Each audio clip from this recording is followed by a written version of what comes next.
Hello guys, तो आज हम इस वीडियो में Punjab school education board class 6 की हिस्ट्री का chapter number 11 India from 600 BC to 400 BC की स्टोरी को आज हम डिटेल में समझेंगे। आज हम इस वीडियो में जानेंगे कि आखिर भारत में 600 ईसा पूर्व से लेकर 400 ईसा पूर्व तक के बीच में कौन कौन सी घटनाएं हुई, क्या क्या हुआ, इन सारी चीज़ों के बारे में हम इस वीडियो में डिटेल में पढ़ेंगे। तो स्टूडेंट्स, अगर आपने अभी तक जितने भी हिस्ट्री के लेक्चर्स कंप्लीट हो चुके हैं वो सारे लेक्चर्स नहीं देखे, तो फिर आप इस वीडियो को अगर आप डायरेक्ट देखेंगे तो आपको कनेक्ट नहीं हो पाएंगे सारे डॉट्स, यानी कि पुरानी जो भी स्टोरीज़ है वो सारी स्टोरीज़ कनेक्ट नहीं हो पाएंगी। हिस्ट्री की सबसे खास बात यही है कि जब तक पुरानी चीज़ों के बारे में आपको नॉलेज नहीं है तब तक आगे की चीज़ों को आप पढ़ेंगे तो वो सारी चीज़ें एक तरीके से बर्डन के रूप में ही आपके ऊपर आएंगी, तो उस चीज़ का कोई फ़ायदा नहीं है। तो अभी तक एक बार मैं रिवाइज करवा देता हूँ आपको कि अभी तक हमने हिस्ट्री में कौन कौन सी चीज़ें पढ़ चुके हैं। अभी तक हमने ये जाना कि किस तरीके से हमारी हिस्ट्री की शुरुआत हुई। ऐसा माना हमने कि 2 मिलियन ईयर्स अगो, मतलब 2 मिलियन साल पहले, यानी 20 लाख साल पहले हिस्ट्री की हमारी शुरुआत होती है। ह्यूमंस का जो अस्तित्व धरती पर नज़र आता है, तो शुरुआत के जो ह्यूमंस थे, हमने देखा था कि शुरुआत के जो ह्यूमंस थे उनको किसी भी चीज़ की प्रॉपर नॉलेज नहीं थे, वो एक सभ्य इंसान नहीं थे। ना उनको खाना खाने की नॉलेज थी, ना उन्हें खाना पकाने की नॉलेज थी, ना उस समय फायर की खोज हुई थी, ना उनके पास प्रॉपर घर होता था, ना वो प्रॉपर ग्रुप में रहते थे, मतलब किसी चीज़ की नॉलेज नहीं थी। एक तरीके से वो जानवर के समान थे, ठीक है, पूरी तरीके से एनिमल थे। तो उसके बाद हमने देखा कि धीरे धीरे इंसानों ने क्या किया, धीरे धीरे इंसान क्या करते थे कि मतलब जंगलों में घूमे, वहाँ पे कोई एनिमल वगैरह मिल गया, उसका शिकार किए और खा पी के सो गए, मतलब इसके अलावा उनके पास कोई भी काम नहीं रहता था। तो यही सारी चीज़ें वो करते थे। उसके बाद हमने देखा कि जैसे हिस्ट्री का पीरियड आगे बढ़ा, जैसे ह्यूमन का एवोल्यूशन होना शुरू हुआ, मतलब धीरे धीरे इंसानों का जैसे जैसे विकास होना शुरू हुआ, तो पत्थर युग का समय आ गया था। हमने देखा कि पत्थर युग में भी हमारे पास 3 पत्थर युग आए थे। सबसे पहले पूरा पाषाण युग आया था, जिसे हम पुरातन पत्थर युग कहते हैं। उसके बाद पाषाण युग आया था, मतलब मध्य पाषाण युग आया था, जिसे हम बीच वाला जो पत्थर युग है वो कहते हैं। और उसके बाद हमारे पास नव पाषाण युग आए थे, यानी नया पत्थर युग आया था। हमने तीनों पत्थर युगों से हमने समझा कि किस तरीके से इंसानों ने विकास किया। जो पूरा पाषाण युग था उस चीज़ में हमने ये देखा था कि इंसान जो थे वो शिकार करने के लिए बड़े बड़े पत्थरों का इस्तेमाल किया करते थे, ठीक है। तो बड़े बड़े पत्थरों का जब वो इस्तेमाल किया करते थे तो उससे शिकार करने में उनको काफ़ी ज़्यादा दिक्कत आती थी। मान लो बड़ा सा पत्थर उठा लिया और बड़ा सा पत्थर उठा के वो एनिमल को मारने चलते थे, उससे पहले ही जो एनिमल होता था उनके ऊपर हमला कर देता था। अब इंसानों ने सोचा, अरे बाप रे, ये तो गड़बड़ हो गई, ठीक है, क्योंकि उन्हें दिक्कत आ रही थी ना, क्योंकि उन्हें तो पता नहीं था कि किस तरीके से पत्थरों का इस्तेमाल किया जाता था। तो धीरे धीरे क्या हुआ, धीरे धीरे समय के साथ जब वो मिडल पाषाण युग में आए तो उन्होंने देखा कि अच्छा, पत्थरों का आकार अगर हम छोटा कर दें और पत्थरों को नुकीला कर दें तो हम किसी एनिमल का जब हम शिकार करेंगे तो उसका शिकार बहुत ही आसानी से हम कर पाएंगे, ठीक है। तो इंसानों का विकास हुआ, इंसानों ने थोड़ी और चीज़ें जानी, और नव पाषाण युग में आते आते इंसानों ने क्या किया, पत्थरों का इस्तेमाल बहुत ही अच्छी तरीके से करना सीख गए। वो उन्होंने कैसे किया, उन्होंने सोचा, उन्होंने देखा कि पत्थरों का आकार हम बहुत छोटा कर दें और पीछे हम जैसे लकड़ी वगैरह बांध दें, या फिर कोई जैसे पेड़ वगैरह की जो लकड़ियां वगैरह होती हैं उन सारी चीज़ों से और छाल वगैरह से बांध के फिर शिकार करें तो जो हथियार है वो बहुत ज़्यादा हल्का हो जाएगा और शिकार भी बहुत आसानी से हो जाएगा, ठीक है। तो ये सारी चीज़ों के बारे में हमें, पत्थर युग के बारे में हमने डिटेल में समझा था कि किस तरीके से इंसानों ने उसमें विकास किया। चलिए, तो हमने यहाँ तक पढ़ा कि सबसे पहले इंसान आए धरती पर 20 लाख साल पहले, धीरे धीरे उनका विकास होना शुरू हुआ, पत्थर युग में आए, और पत्थर युग के बाद उनका विकास होना शुरू हुआ। अब इंसान थोड़े से समझदार हो चुके थे, ठीक है। धीरे धीरे इंसानों ने अपनी गलतियां करते करते करते करते बहुत सारी गलतियों से अपने वो सीख कर एक उन्होंने सभ्यता का निर्माण किया, ठीक है। और उस सभ्यता में हमने क्या पढ़ा, हड़प्पा सभ्यता के बारे में पढ़ा, नेक्स्ट चैप्टर में जो हमने पढ़ा था। तो हड़प्पा सभ्यता में हमने पढ़ा कि इंसान पूरी तरीके से एक समाज बना के रहने लगे थे, सभी की फैमिलीज होती थी, प्रॉपर वैसे घर बना के रखे थे, घर भी प्रॉपर वैसे मॉडर्न समय के जैसे होते थे, ठीक है, फ्लोर्स होते थे उनके घर में। और इसके अलावा उनकी नालियों की व्यवस्था बहुत ज़्यादा अच्छी होती थी। और इसके अलावा पोइट्री के आर्टिकल्स देखो, मंत्रों वगैरह को देखो, इसके अलावा टेक्स्ट वगैरह सारी चीज़ें आ गई थी। इसके अलावा उनके जो बिजनेस वगैरह थे दूसरी कंट्रीज़ के साथ, ये सारी चीज़ें होने लग गई थी। मतलब ओवरऑल जो इंसान था पूरी तरीके से डेवलप हो चुका था। उसके बाद देखा हमने कि सिंधु घाटी सभ्यता, यानी जो हड़प्पा सभ्यता थी, किसी वजह से उस सभ्यता का पूरी तरीके से अंत हो गया, ठीक है। तो हड़प्पा सभ्यता जब खत्म हो गई, हमने देखा उसके बाद लोगों ने क्या किया, फिर धीरे धीरे ग्रुप बना के रहने लगे, जंगलों में रहने लगे। जंगलों में साधु संतों ने क्या किया, वेदों की शुरुआत कर दी। तो हमने देखा कि आर्यंस जो थे कहीं भारत के सेंट्रल इंडिया से आए थे, वो भारत के बाहर से जब वो इंडिया में आए तो उन्होंने क्या देखा, उन्होंने देखा है जो भारत के लोग हैं इनको तो कुछ आता होता है नहीं, ठीक है, इनको किसी भी चीज़ की नॉलेज नहीं है। तो जो आर्यंस थे उन लोगों के पास किन चीज़ों की नॉलेज थी, उन लोगों के पास उनको संस्कृत की नॉलेज थी, ठीक है। तो वो अपने आप को काफ़ी ज़्यादा महान बताते थे कि हम बहुत ज़्यादा पढ़े लिखे, हम बहुत ज़्यादा होशियार हैं, हम लोग महान हैं, ठीक है। इस वजह से वो अपने आप को आर्य बोलते थे, ठीक है। अब आर्य भारतीयों को बोलते थे तुम लोग मूर्ख हो, तुम्हें किसी चीज़ की नॉलेज नहीं है, यानी तुम लोग अनार्य हो, ठीक है। इस तरीके से जो आर्य लोग थे उन्होंने क्या किया, भारत में आए और भारत के लोगों को क्या सिखाने लगे, संस्कृत वगैरह की नॉलेज देने लगे। इससे क्या हुआ, धीरे धीरे हमारी सोसाइटी फिर से डेवलप होना शुरू की गई, ठीक है। अब हमारी सोसाइटी में वापस से मंत्र, बहुत सारे मंत्र वगैरह आए, जैसे उसके बाद 4 किताबें लिखी गई। हमने देखा था ऋग्वेद आया था, यजुर्वेद आया था, सामवेद आया था, अथर्ववेद आया था। इन सारी चीज़ों में इंसानों ने अलग अलग चीज़ों के बारे में सीखा।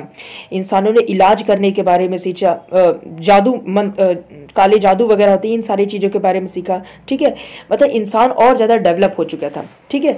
इस समय तक छोटे छोटे कबीलों में लोग रहना शुरू कर दिए थे, ठीक है। ये इस तरीके से हमारी सोसाइटी आगे बढ़ती हुई है। हमने देखा था कि वैदिक पीरियड में क्या चीज़ हुआ था, पूरी जो सोसाइटी थी वो 4 भागों में डिवाइड हो चुकी थी, ठीक है। हमने देखा था कि ब्राह्मण आ गए थे, उसके बाद क्षत्रिय आ गए थे, उसके बाद वैश्य आ गए थे और शूद्र वगैरह आ गए थे। तो यहाँ तक हमारी स्टोरी चलती आई हुई है, ठीक है। यहाँ तक आप सभी को पूरी तरीके से कनेक्ट हो चुका होगा। अब हम देखते हैं कि आखिर वैदिक सोसाइटी जब खत्म हुई तो उसके बाद के समय में यानी कि 600 ईसा पूर्व से 400 ईसा पूर्व के 200 सालों के समय में आखिर भारत में क्या क्या चीज़ हुआ, ठीक है। इस चीज़ के बारे में हम इस वीडियो में पढ़ेंगे। तो आपका जो ये वाला वीडियो पार्ट्स में आएगा, क्योंकि ये वाला जो चैप्टर है बहुत ही ज़्यादा इंपॉर्टेंट है। आपको बहुत सारी चीज़ें सीखने को मिलेंगी और हिस्ट्री पढ़ के सच में आपको बहुत ही मज़ा आ जाएगा कि हिस्ट्री इतना ज़्यादा इंटरेस्टिंग सब्जेक्ट है। तो चलिए हम आगे देखते हैं कि आगे क्या चीज़ हुआ। आगे देखते हैं कि क्या चीज़ हुआ। तो जब आर्य भारत में आए थे तो उस समय क्या चीज़ हुआ था, भारत में लोग छोटे छोटे कबीलों में रहना शुरू कर दिए थे, ठीक है। तो पहले तो अपने परिवार में रहते थे, परिवार से अलावा जब वो थोड़ा सा उनका ग्रुप जब बढ़ता चला गया तो उस बड़े ग्रुप को हम लोग क्या बोलने लगे, कबीला बोलने लगे थे, ठीक है। अब इसी कबीले को हम लोग क्या बोलते हैं, जना बोलते हैं। मतलब कि this small tribal community was known as jana. मतलब कि जैसे मान लो हमारा एक परिवार है, ठीक है, हमारे परिवार में 4-5 लोग हैं, ठीक है। तो हमारी जिम्मेदारी सिर्फ अपने परिवार तक है।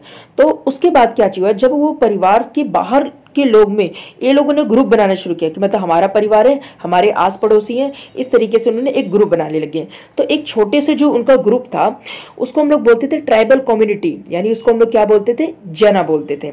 अब जब ढेर सारे जना इकट्ठे हो गए, ठीक है, ढेर सारे लोगों के ग्रुप जब इकट्ठे हो गए, तो जब ढेर सारे जना इकट्ठे हो गए उस बड़े जना को हम लोग क्या बोलने लगे, जनपद बोलने लगे, ठीक है। और ढेर सारे बड़े बड़े जनपद जब एक साथ इकट्ठे हो गए तो उस चीज़ को हम लोग क्या बोलने लगे, महाजनपद बोलने लगे, ठीक है। देखते हैं सबसे पहले सबसे छोटा क्या होता था, जना होता था। जना क्या चीज़ होता था, कई सारे लोगों का ग्रुप होता था, ठीक है। मान लो 50 लोग, 100 लोग, इस तरह के लोगों का क्या होता था, ग्रुप होता था, इसको हम बोल देते थे जना।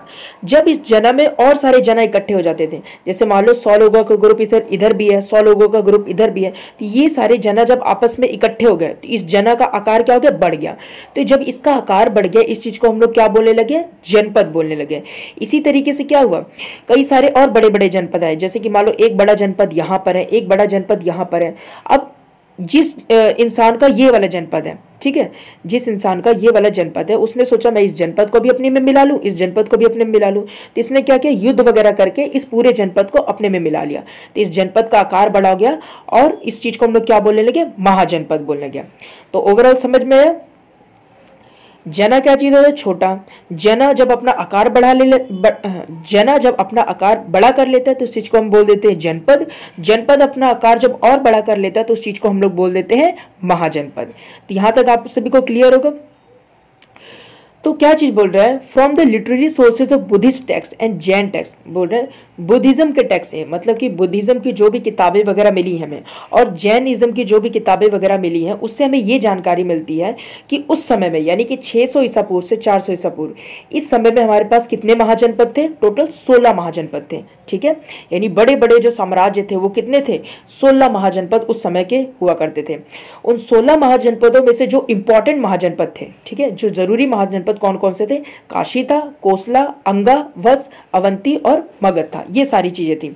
अब ये बुद्धिस्ट क्या चीज होता है, जैनिस्ट क्या चीज होता है, ये सारी चीजें, बुद्धिज्म मतलब जैनिज्म, ये सारी चीजें क्या होती है, इन सारी चीजों को हम अभी आगे पढ़ेंगे। ठीक है, आपको बिल्कुल भी टेंशन नहीं लेनी है। तब देखो मैं थोड़ा सा जनपद के बारे में आपको बता देता हूँ नीचे डायग्राम में। हाँ जी, तो ये आप डायग्राम दे सकते हो। ये हमारे पास क्या चीज़ है? इंडिया का, उस समय का इंडिया का जो मैप है। तो ये पूरे भारत में जो यहाँ तक है हमारा, ये सारी चीज़ें में देखो, यहाँ पे हमारी अलग अलग जनपद हैं। जैसे ये चीज़ कौन सा जनपद है? ये अवंती है। ठीक है, इसके अलावा ये अंगा जनपद, मगध, इसके अलावा काशी, मल्ला, मत्स्य, सूरसेना, ठीक है, कुरु। तो ओवरऑल ये सारी चीज़ें क्या है, ये सारी जनपदों को जब हम मिला देते हैं तो कितने जनपद हो जाते हैं? 16 महाजनपद हो जाते हैं। ठीक है, तो ये 16 महाजनपद में जो इंपॉर्टेंट महाजनपद थे, मैंने ये चीज़ आपको बता दिया। 16 महाजनपद में जो इंपॉर्टेंट महाजनपद कौन कौन से थे? काशी, कोसला, अंगा, वत्स, अवंती और मगधा। ये सारे उस समय के इंपॉर्टेंट महाजनपद थे। ठीक है, अब देखो, क्योंकि उस समय क्या चीज हुआ था, ये सारे बड़े बड़े सिटीज आए थे। ये महाजनपद एक तरीके से बड़े बड़े शहरों के समान थे। ठीक है, इन बड़े बड़े महाजनपद में कई सारे शहर वगैरह थे। तो इन शहरों का वहां पे उदय हुआ था, मतलब कि उस समय शहर वगैरह का डेवलपमेंट हो चुका था। इस वजह से इस पीरियड को हम लोग क्या बोलते हैं? इस पीरियड को हम लोग बोलते हैं सेकेंड अर्बनाइजेशन पीरियड, मतलब कि दूसरा शहरीकरण पीरियड। मतलब ऐसा दूसरा ऐसा समय जब शहरीकरण हुआ। ठीक है, तो पहला शहरीकरण का समय कब था? हमने देखा था ना, सिंधु घाटी सभ्यता यानी हड़प्पा सभ्यता में क्या चीज हुआ था? पहला शहरीकरण हुआ था। और इस पीरियड में, इस 200 सालों के पीरियड में, 600 से लेकर 400 ईसा पूर्व तक के जो बीच का पीरियड था, इसमें दूसरा शहरीकरण हुआ था। ठीक है, तो अब देखते हैं इन सभी शहरों में हमने देखा कि कितने महाजनपद थे? 16 महाजनपद थे। इन 16 महाजनपद में सबसे इंपॉर्टेंट जो महाजनपद उभर के बाहर आया वो कौन सा था? मगध था हमारे पास। ठीक है, मतलब कि 16 महाजनपद तो थे, ऐसा आप समझ लो कि पूरा जितना बड़ा भारत था, उस भारत में 16 बड़े बड़े शहर थे। ठीक है, बहुत बड़े बड़े 16 शहर थे। उन 16 शहरों में सबसे बड़ा जो शहर निकल के बाहर आया और सबसे फेमस जो हुआ, जिसके लिए बहुत ज्यादा लड़ाइयां हुई, जिसपे बहुत सारे राजाओं ने आक्रमण किया, वो शहर कौन सा था? वो था मगध। यानी कि जो मगध महाजनपद था वो मोस्ट इंपॉर्टेंट महाजनपद था। बाकी जो इतने भी महाजनपद थे वो उतने ज्यादा इंपॉर्टेंट नहीं थे। तो आखिर ये मगध क्या चीज है, कहाँ पर है, क्या हुआ इसके बारे में, क्यों ये इतना इंपॉर्टेंट है, इसकी पूरी हिस्ट्री को आप लोग आगे पढ़ोगे तो देखते हैं आगे क्या चीज हुआ। तो आप देख सकते हो, ये रहा हमारे पास मगध। मगध की अगर हम लोग बात करें तो मौजूदा समय में आज जो हमारा बिहार है, तो बिहार के अंदर ही हमारा क्या चीज था? मगध था। ठीक है, तो ये रहा मगध महाजनपद। तो मगध महाजनपद क्या चीज था? सबसे इंपॉर्टेंट महाजनपद। देखो, Magadha was one of the ancient 16 महाजनपद and was the most powerful महाजनपद। जितने भी 16 महाजनपद थे, उन 16 महाजनपद में से सबसे इंपॉर्टेंट महाजनपद और सबसे पावरफुल महाजनपद कौन सा था? मगध था। ठीक है, अब मगध के बारे में हमें जानकारी कहाँ से मिलती है? तो हमें महाभारत से ये जानकारी मिलती है कि मगध में सबसे पहले जो शासन किया था, मतलब कि मगध में सबसे पहले जो राजा बने थे, वो राजा किस डायनेस्टी की थी? वो बृहद डायनेस्टी की थी। ठीक है, अब डायनेस्टी वर्ड का यूज आप पहली बार सुन रहे होगे, तो डायनेस्टी क्या चीज होती है? डायनेस्टी का मतलब ये होता है कि जैसे पहले वहां पर कोई, मतलब कि जैसे मगध है, मगध पे पहले कोई राजा राज करता होगा। ठीक है, उस राजा के बाद उसका बेटा आया, ठीक है, राज करने लगा, उसके बेटे के बाद फिर उसका बेटा आया, फिर उसका बेटा आया। तो पूरी तरीके से जो ये पीढ़ी चल रही है, इसी पीढ़ी को हम लोग क्या बोल देते हैं? मतलब इसी पीढ़ी, जो भी पीढ़ी का शासन चल रहा होता है कि फादर के बाद सन, सन के बाद उसका बेटा, उसका बेटा, तो ये जो पूरी पीढ़ी की जो शासन चल रही होती है, इसी चीज को हम लोग क्या बोल देते हैं? डायनेस्टी बोल देते हैं। ठीक है, तो महाभारत के समय से, मतलब कि आप लोग जो महाभारत वगैरह देखते हो, रामायण वगैरह जो देखते हो, उसके समय से हम लोग ऐसा मानते हैं कि जो सबसे पहले मगध पे जिसने राज किया वो कौन थे? बृहदर्थ थे। ठीक है, यानी बृहदर्थ डायनेस्टी जो थी उसने सबसे पहले मगध पे राज किया। ठीक है, और उसका भी सबसे तपस्वी राजा कौन सा था? सबसे ग्लोरियस किंग कौन सा था? वो था जरासंध। ठीक है, मगर इन सारी चीजों का कि मतलब कि बृहदत्त ने मगध पे राज किया, इसका हमारे पास कोई भी एविडेंस नहीं है। मतलब हिस्टोरिकल तौर पे कुछ भी हमारे पास ऐसा है नहीं जिससे हम कह सकें कि बृहदत्त ने मगध डायनेस्टी पे राज किया था। ठीक है, तो इसी वजह से हम इस चीज़ को ठुकरा देते हैं कि नहीं, हमें पता नहीं है कि बृहदत्त ने राज किया था कि नहीं किया था। इस वजह से इसको हम एविडेंस के तौर पे नहीं मानते। तो साइंटिफिक तरीके से अगर हम बात करें तो हम मगध पे राज करने वाली जो पहली डायनेस्टी थी उस डायनेस्टी को कौन सी डायनेस्टी मानते हैं? हर्यंका डायनेस्टी को मानते हैं। ठीक है, तो मगध पे टोटल कितने रूलर्स ने राज किया था? मगध पे टोटल कितनी डायनेस्टीज ने राज किया था? सॉरी, कितनी डायनेस्टीज ने राज किया था? 7 डायनेस्टीज ने राज किया था। इसकी ट्रिक है हमारे पास, इसकी ट्रिक हमारे पास क्या है? हसीना माशुक। ठीक है, हसीना माशुक। हाँ से सबसे पहले मगध पे राज किया हर्यंका डायनेस्टी, उसके बाद सी यानी सी से राज के शिशुनाग डायनेस्टी, उसके बाद ना से नंदा डायनेस्टी, उसके बाद माँ से मौर्य डायनेस्टी, उसके बाद शाह से शुंग डायनेस्टी, उसके बाद का से कनवा डायनेस्टी, उसके बाद सात से सातवाहना डायनेस्टी। तो टोटल मगध पर कितने डायनेस्टीज ने राज किया, कितने वंशों ने राज किया? 7 वंशों ने टोटल जो मगध था उस पर राज किया था। ठीक है, तो मतलब इस वाले चैप्टर में आपको कितना पढ़ना है? इस वाले चैप्टर में हम ज़्यादा नहीं पढ़ेंगे, इस वाले चैप्टर में हम डिटेल में पढ़ेंगे कितने? ये नंदा डायनेस्टी तक। ठीक है, नंदा डायनेस्टी के बाद आगे जो मौर्य डायनेस्टी है, शुंग डायनेस्टी है, ये आने वाले चैप्टर्स में हम डिटेल में पढ़ेंगे। ठीक है, वैसे तो आपकी अगर बुक में दिया जाए तो हर्यंका डायनेस्टी, शिशुनाग डायनेस्टी और नंदा डायनेस्टी के बारे में ज़्यादा नहीं बताया होगा, बहुत ही 4-5 लाइनों में उन सारी चीज़ों को ख़त्म कर दिया हुआ है। लेकिन आपको इन सारी चीज़ों को पढ़ना ज़रूरी है। अगर आप ये पढ़ोगे तो आपको आगे हिस्ट्री में कौन कौन सी चीज़ें कैसी हो, ये सारी चीज़ें प्रॉपर वे से समझ में आएंगी। अगर ये चीज़ों को आप नहीं पढ़ोगे तो आपको आगे हिस्ट्री समझ में नहीं आएगी, बोरिंग सी लगने लग जाएगी। इस वजह से इन सारी चीज़ों को ध्यान से आप समझिएगा और लिटरली बस स्टोरी की तरह आप सुनते जाइए, आपको बहुत ही मज़ा आएगा इन सारी चीज़ों को समझने में। ठीक है, तो हमने देखा कि मगध में टोटल कितनी डायनेस्टीज ने राज किया? 7 डायनेस्टी ने राज किया। और इतिहास की माने, इतिहास का जो हमारे पास प्रूफ है उसके हिसाब से सबसे पहली डायनेस्टी किसने राज की थी? हर्यंका डायनेस्टी ने राज की थी। अच्छा, अब आपके मन में सवाल आ रहा होगा, आखिर हमारे पास टोटल कितने महाजनपद थे? 16 महाजनपद थे। 16 महाजनपद में से सिर्फ लड़ाई मगध के लिए क्यों हो रही थी? ठीक है, लड़ाई सिर्फ मगध के लिए क्यों हो रही थी? मगध के अलावा 15 महाजनपद और थे हमारे पास, मगर उस 15 महाजनपद के लिए कोई क्यों नहीं लड़ रहा था? इस मगध के पीछे सभी क्यों पड़े हुए थे? तो इसका कारण आप समझो। ठीक है, मगध के पीछे क्यों पड़े हुए थे सभी? तो देखो, main reason for Magadha being powerful, Magadha का सबसे ताकतवर होने का, सबसे पावरफुल होने का मेन रीजन क्या क्या से? सबसे पहला रीजन ये था कि एक्सटेंसिव फर्टाइल प्लेन्स। मगध जहाँ पे स्थित है, बिहार में जहाँ पे मगध स्थित है, मगध की जो ज़मीन थी एकदम प्लेन थी, समतल थी, जिसकी वजह से वहाँ की जो ज़मीन थी काफ़ी ज़्यादा उपजाऊ थी। ठीक है, अब देखो ज़मीन बहुत ज़्यादा उपजाऊ हो गई थी, इसका क्या अर्थ है? वहाँ पे बहुत ज़्यादा फसल होगी। अगर बहुत ज़्यादा फसल होगी तो इससे क्या होगा? लोग सुख शांति से रहेंगे, लोग फसलों का व्यापार करेंगे, लोग व्यापार करेंगे तो बहुत ज़्यादा पैसा भी आएगा। ठीक है, तो क्या चीज़ था? पहली ये चीज़ थी कि वहाँ की जो ज़मीन थी बहुत ज़्यादा उपजाऊ थी। दूसरी ये चीज़ थी कि जो मगध थी उससे नेचुरल डिफेंस मिलता था। यानी कि मगध को हम देखा जाए, मगध के एक तरफ सोम नदी थी, एक तरफ हमारे पास गंगा नदी थी और एक तरफ हमारे पास पहाड़ था। ठीक है, मतलब कि मगध जो था चारों तरफ से घिरा हुआ था, जिसकी वजह से वहाँ पर कोई आक्रमण कोई भी बाहर से अगर आक्रमण करने आता था उसके लिए काफ़ी ज़्यादा दिक्कत होती थी। जैसे एग्जाम्पल के लिए जैसे देखो, मगध है, मगध के एक तरफ क्या था? पहाड़ था। ठीक है, माउंटेन्स था। मगध के एक तरफ रिवर्स वगैरह थी। ठीक है, मतलब तीनों तरफ मगध की क्या चीज़ थी? रिवर्स थी और एक तरफ पहाड़ था। अब देखो, पहाड़ से मतलब ये जो जगह है मगध डायनेस्टी है, पहाड़ से किसको क्रॉस करके इसके अंदर एंटर होना बहुत ज़्यादा मुश्किल है। ठीक है, पहाड़ को क्रॉस करके फिर एंटर होना तो वो बहुत ज़्यादा मुश्किल हो जाता है। ठीक है, अब नदी को क्रॉस करना कैसे मुश्किल हो जाता है? अब मान लो नदी से कोई भी हमलावर आएगा, ठीक है, नदी वगैरह से कोई भी हमलावर एंटर कर रहा है तो नदी में छुपने की जगह तो होती नहीं है। अब इधर से लोग क्या करते थे? यहाँ पे तोप वगैरह लगा के रखे रहते थे, जैसे ही देखते थे नदी वगैरह से कोई हमलावर वगैरह आ रहे हैं तो उनकी जहाज वगैरह को उड़ा देते थे। ठीक है, जहाज को ही खत्म कर देते थे तो पानी में वो लोग डूब जाते थे। तो क्या होता था? नदी वगैरह में छुपने की जगह नहीं होती थी तो हमलावर अपने आप को बचा नहीं पाते थे। इसकी वजह से क्या चीज़ हुआ? मगध क्या चीज़ है?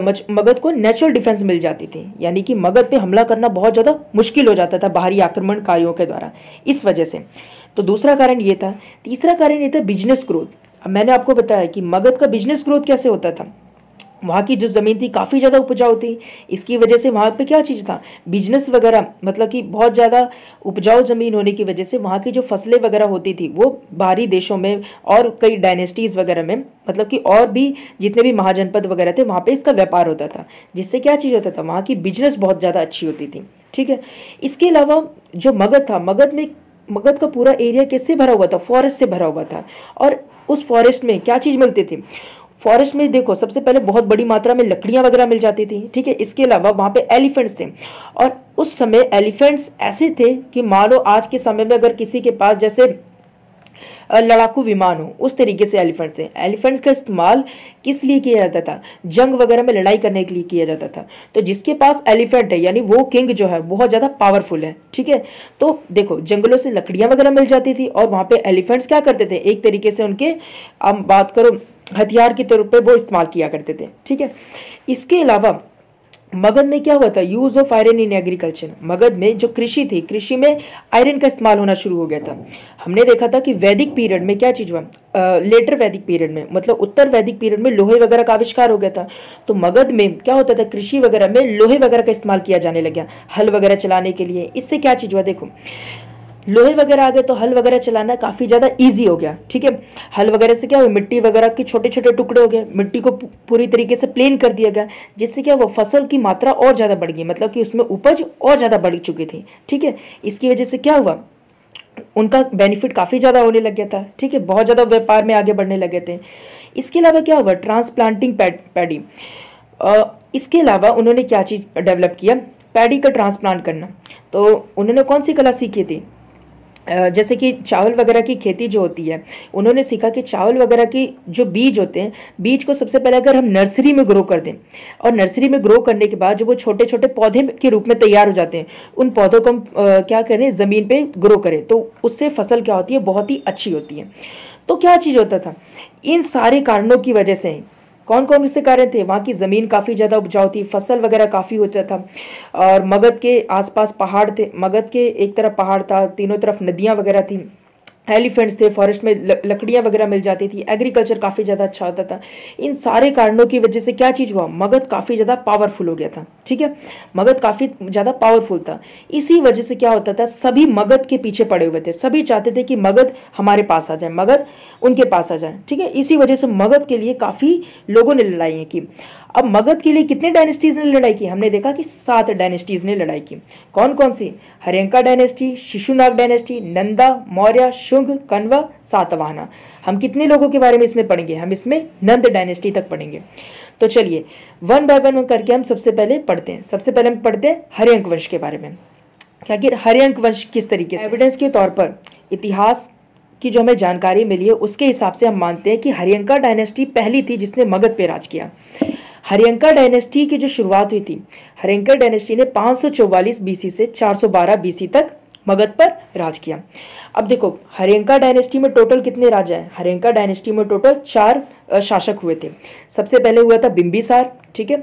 बिंबिसार के बाद उसका बेटा आया अजातशत्रु, अजातशत्रु के बाद उसका बेटा आया उदयन, उदयन के बाद उसका बेटा आया नागदशक। ठीक है।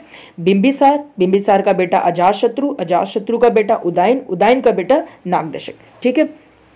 तो हर्यंका डायनेस्टी जो थी उसका फाउंडर किसे माना जाता है, हर्यंका डायनेस्टी का फाउंडर माना जाता है बिंबिसार को। ठीक है। हम बिंबिसार के बारे में पढ़ते हैं। तो बिंबिसार कौन था, बिंबिसार था हर्यंका डायनेस्टी का फाउंडर, मतलब कि हर्यंका डायनेस्टी यही लेके आया था। ठीक है।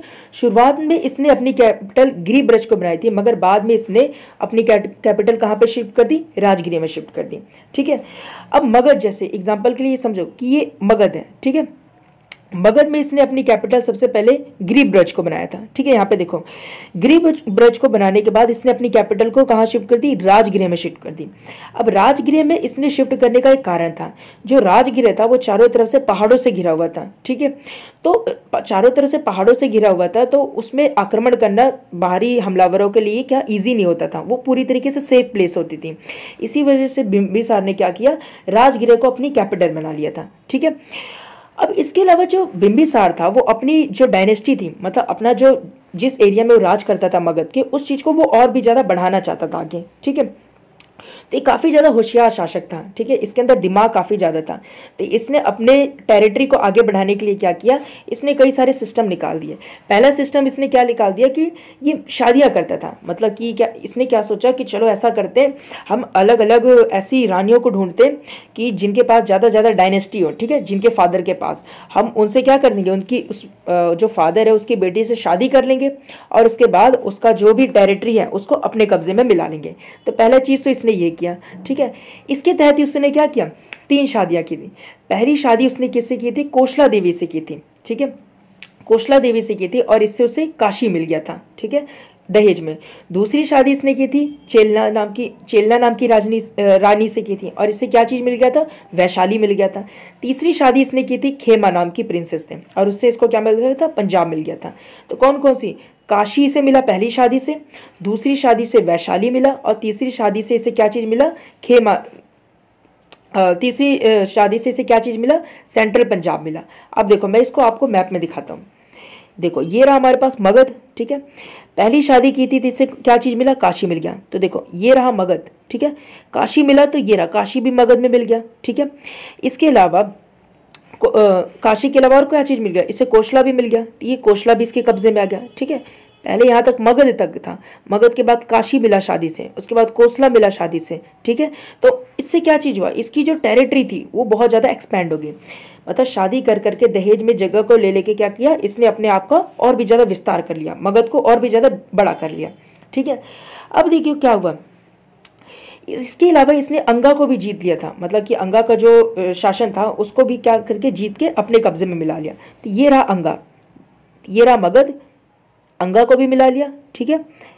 इसके अलावा काशी को भी मिला लिया और इसके अलावा कोशला को भी मिला लिया, मतलब कि पूरा मगध एम्पायर जो था इतना बड़ा हो गया, ठीक है। तो इस तरीके से क्या हुआ, इसने अपने टेरिटरी को और भी ज़्यादा इंक्रीज कर लिया, ठीक है, बढ़ा लिया। अब देखो क्या चीज़ हुआ, अंगा को तो इसने जीत लिया और इसके अलावा इसने पंजाब को जीत लिया, इसके अलावा इसने वैशाली को जीत लिया, वैशाली के अलावा इसने यूपी को जीत लिया। अब क्या हुआ, इसी समय में प्रद्योत के जो अवंती के एक राजा थे जिसका नाम था प्रद्योत, ठीक है, अवंती के राजा जो थे प्रद्योग, अब उनको एक बीमारी हो गई थी, उनको बीमारी क्या चीज़ हो गई थी, पांडु रोग हो गया था। अब उस राजा जो था, अवंती का राजा प्रद्योत था, उसने अपना इलाज हर जगह करा लिया, जो उस समय के दुनिया के जो बेस्ट डॉक्टर्स होते थे उनसे उन्होंने अपना इलाज करवाया, मगर क्या हुआ, उनकी बीमारी ठीक नहीं हो रही थी। डॉक्टरों ने जवाब दे दिया कि राजा जी अब आपका टिकट कटने वाला है, ठीक है, अब कोई कुछ भी नहीं कर सकता। अब ये बात जब बिंबिसार को पता लगी, बिंबिसार ने तुरंत अपने जो बेस्ट डॉक्टर थे उस समय के बेस्ट जो वैद्य थे, किसकी डायनेस्टी में, बिंबिसार के डायनेस्टी में जो थे, उनका नाम क्या था, जीवक था। अब बिंबिसार ने जीवक को क्या किया, अवंती के राजा प्रद्योत के इलाज के लिए भेज दिया। अब जीवक ने क्या किया, जो प्रद्योत का इलाज अच्छी तरीके से कर दिया।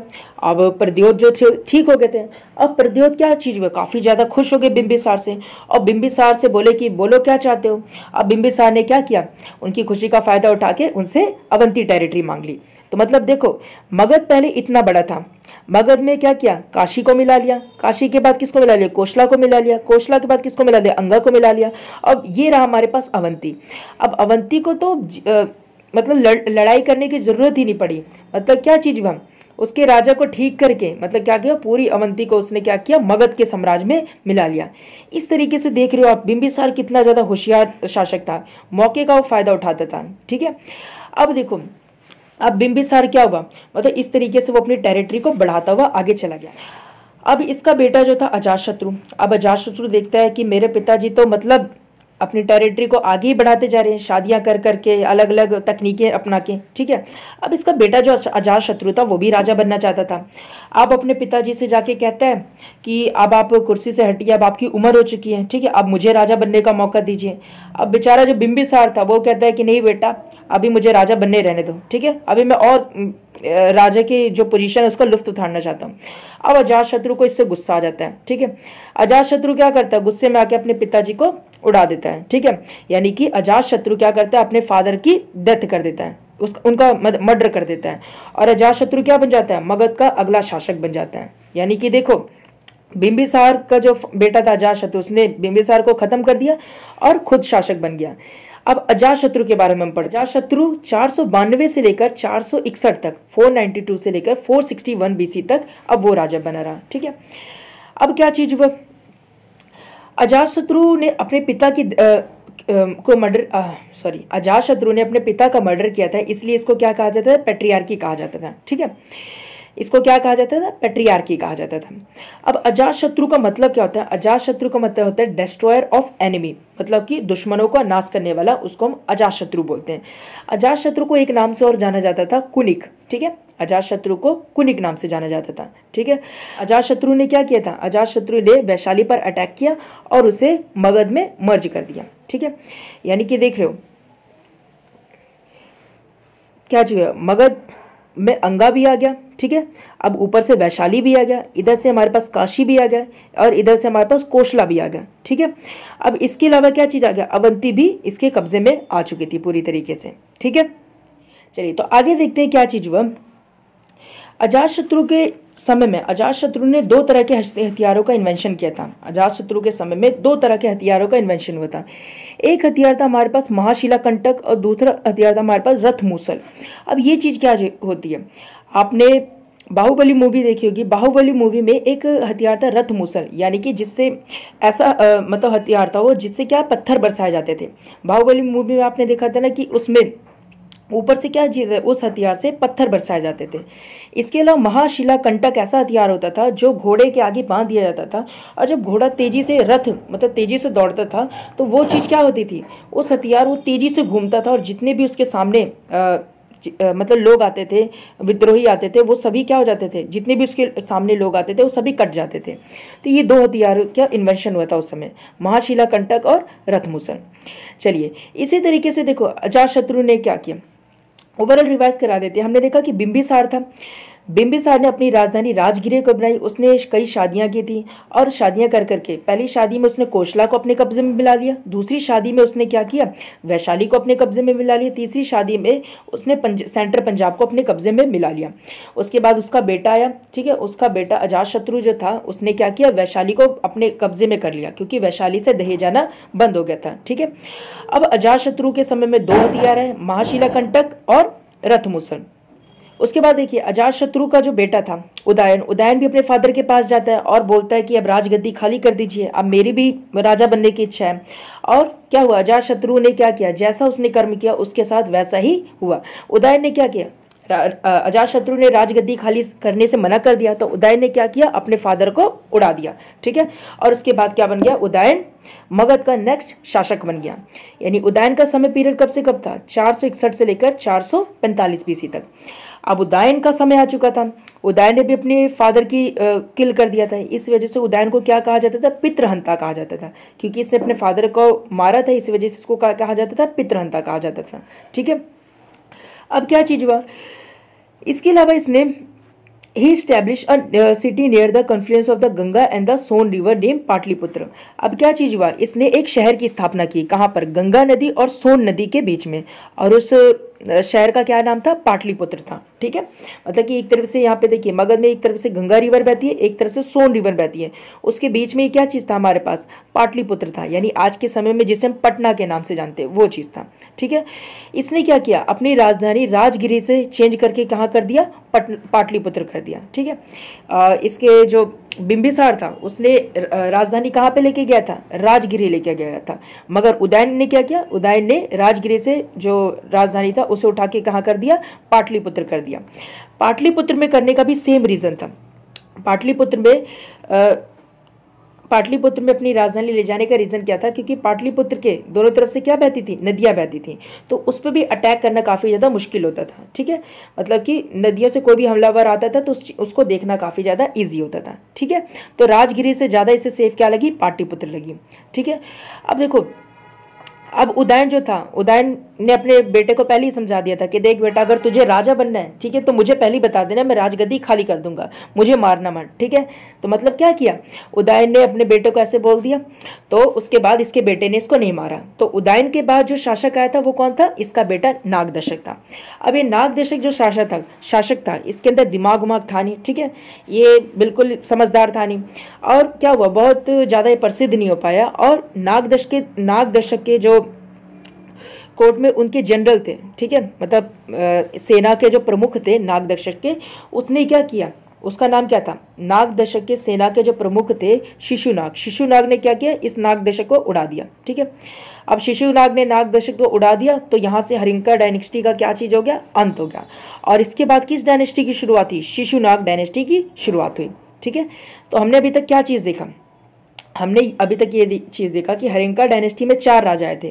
कौन कौन राजा आए थे, सबसे पहले आया था बिंबिसार के बाद हमने देखा अजातशत्रु आया, अजातशत्रु के बाद उदयन आया, उदयन के बाद नागदशक आया, ठीक है। बिंबिसार की मर्डर किसने किया, अजातशत्रु ने, अजातशत्रु का मर्डर किसने किया, उदयन ने, और उदयन ने अपने आप ही अपने बेटे नागदशक को मगध की जो टेरिटरी थी उसे दे दिया था, ठीक है।